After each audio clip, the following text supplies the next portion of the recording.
Hi, and welcome to Markets in Focus. My name is Aneep Manyar, and today I'll be walking you through some of the most important investment themes we're seeing in today's markets. It's been a wild ride in August. Through the first few weeks, we've seen markets sell off and then recover. The Sahm rule was triggered. We'll talk about that more in a second and what that could mean about the economy. And finally, the real Fed funds rate is at its highest since 2007. We'll also talk about what that is and how that could impact Fed policy going forward. It's been a wild ride. If you look at the VIX, and the VIX index is a measure of volatility in markets, you'll see that we started August at about a level of 16, spiked to around 60, and then we've come all the way back to about 15 or 16 today.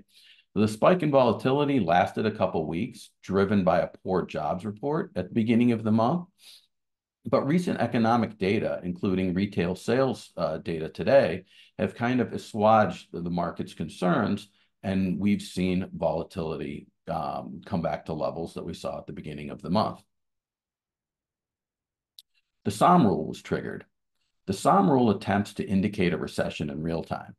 Typically, a recession is called after it's already occurred or in hindsight, so we don't really know at the time that we're going through a recession.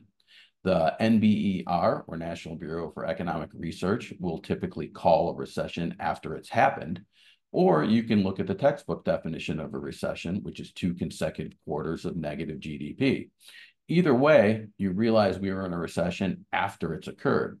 The Sahm rule, created by Claudia Sahm, a former member of the Fed, is intended to tell us when we're in a recession in real time while it's actually occurring. Historically, it's been a very good indicator. The way the indicator works is the rule is triggered when the 3-month average of U.S. unemployment increases by 50 basis points or 0.5% over its 3-month low.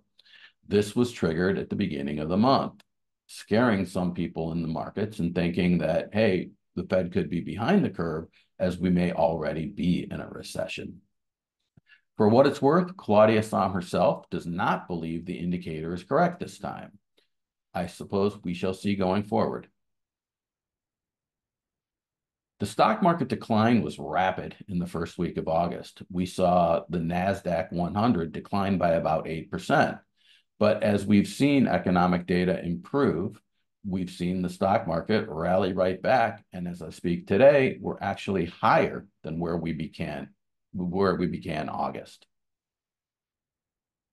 The real Fed's fund rate is at its highest since 2007. The real Fed funds rate is calculated by taking the Fed funds rate and subtracting inflation, core CPI in this case. It's a measure of the restrictiveness of Fed policy on financial markets. And when it's higher, as you can see today at 2.3 relative to, say, the past 17 years, you can see that Fed interest rate policy is fairly restrictive. It hasn't been this high since 2007. What does this mean for Fed policy?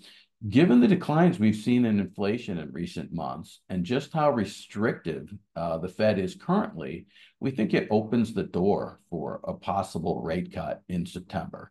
And the market is currently pricing in 3 to 4 cuts through the end of this year. And finally, Disney is being sued in a wrongful death lawsuit by a man whose wife died while eating at one of their restaurants. Interestingly, Disney is trying to get the lawsuit thrown out on the basis that the gentleman signed up for a Disney Plus streaming trial about 5 years ago. It was a 1-month trial, and as part of that trial, he agreed to terms of service, which indicated that he could only sue Disney for any issues through arbitration.